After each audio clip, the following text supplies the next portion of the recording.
I-Kaizer Chiefs ithele isibhaxu ku-Marumo Gallants yaqoqa amaphuzu amathathu emdlalweni we-Betway Premiership wokuqala wesizini ka-2024-25 e-Free State Stadium eBloemfontein ngoMgqibelo ebusuku. Amagoli e-Chiefs ashaywe nguMduduzi Shabalala noMfundo Vilakazi esiwombeni ngasinye. UChristopher Sithole ubekade ebeke phambili iGallants umdlalo usanda kuqala. Lona bekuwumdlalo wokuqala womqeqeshi omusha uNazrin Nabi waseTunisia, othweswe ijoka lokubuyisela iChiefs esicongweni. Lo mqeqeshi ucacise ezibekwa kulo mdlalo ukuthi ufuna okuhlukile, ngokuqalisa abadlali abasha okukhona kubona u-Inacio Miguel, Gaston Sireno, Rashwin Dotley, Brendel Cross noFian Stewart, ugolikipa wabo omusha.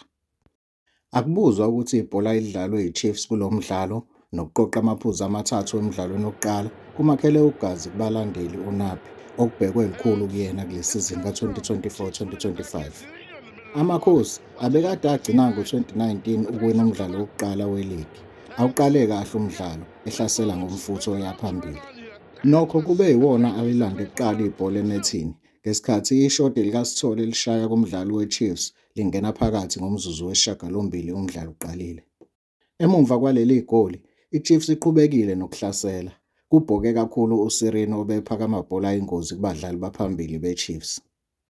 Kugcine kuyilungele ngomzuzu ka-17 ngesikhathi uShabalala eqisa ibhola phezu kukaNozinti uWashington Arubhi layongena enethini. Ngemuva kwalokho, u-Arubhi ulimalile, endaweni yakhe kwangena uDaniel Akpeyi, owayengunozinti we-Kaizer Chiefs phambilini, obhekane namabhola amaningi anzima. Esiwombeni sesibili, iChiefs iqhubekile nokuhlasela kodwa ibihluleka uma isifike phambili.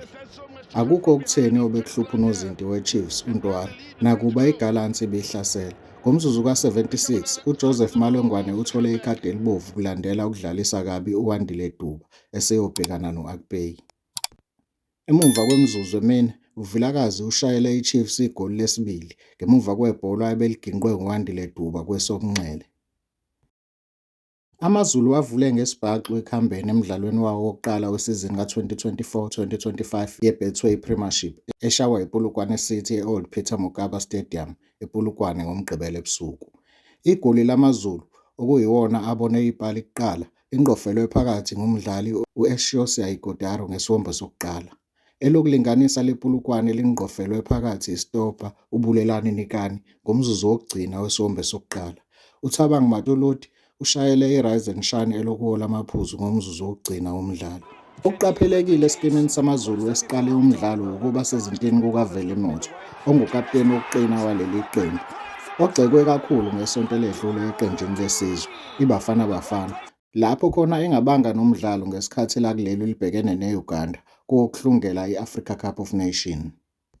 AmaZulu yiwona behlasela ngamandla futhi akha amathuba amaningi okushaya amagoli. Kubhoke uRowan Humans noCelimpilo Ngema obeyichathaza eswini.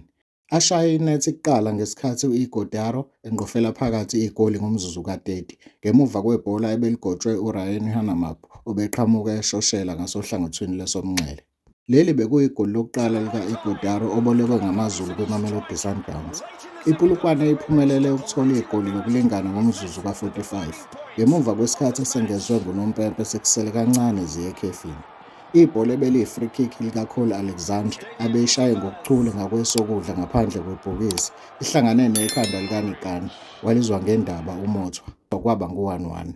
Yize iPolokwane City ibikhombise njalo ukuba ingozi uma iya phambili, kodwa amaZulu yiwona belokhu eqhubekile nokuba ngaphezulu ngomdlalo, kodwa ahluleka ukushaya igoli lesibili. Nakuba uSuthu belingawunqoba lo mdlalo ngokwamathuba eliwatholile, kodwa iphutha elenziwe nguMothwa ngomzuzu wokugcina ligcine lilahlekisele leli qembu ngamaphuzu amqoka. UVeli Motho uphinde wenza adume ngazo ebamba ededela ibhola ebeligotshwe nguPuleng Marema lahlangana nonyawo lukaMatoloti labhajwa enethini, waphela umcimbi. USuthu lizobuyela ensimini ngomunye umdlalo onzima wasekhaya neKaizer Chiefs ngoSepthemba 25 eMoses Mabhida Stadium eThekwini. Eminye imiphumela imi kanje: iRoyal AM idlale ngokulingana neCape Town City ngo-1-1.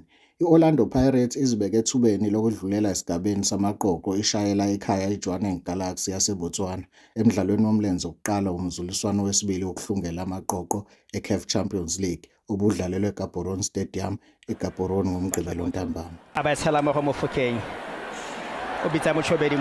Amagoli enqobe ngawo iPirates kulo mdlalo wavalelwe phakathi sethendwe somgadli uTshegofatso Mabasa sekusele amanenjana nje ukuthi ziye ekhefini.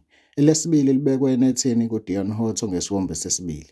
IMamelodi Sundowns izinciphisele umsebenzi inenebula iMbabane Swallows yaseSwatini emdlalweni womlenze wokuqala wesigaba sesibili sokuhlungela ukungena kweyamaqoqo eCAF Champions League eLucas Moripo Stadium e-Archersville ngoMgqibelo ebusuku. Amagoli eSundowns ashawe uLucas Ribeiro amabili, uMusa Lebusa kanye no-Ikram Reyners esiwombeni ngasinye. IMamelodi Sundowns igcine iwine ngo-4-0 kulo mdlalo.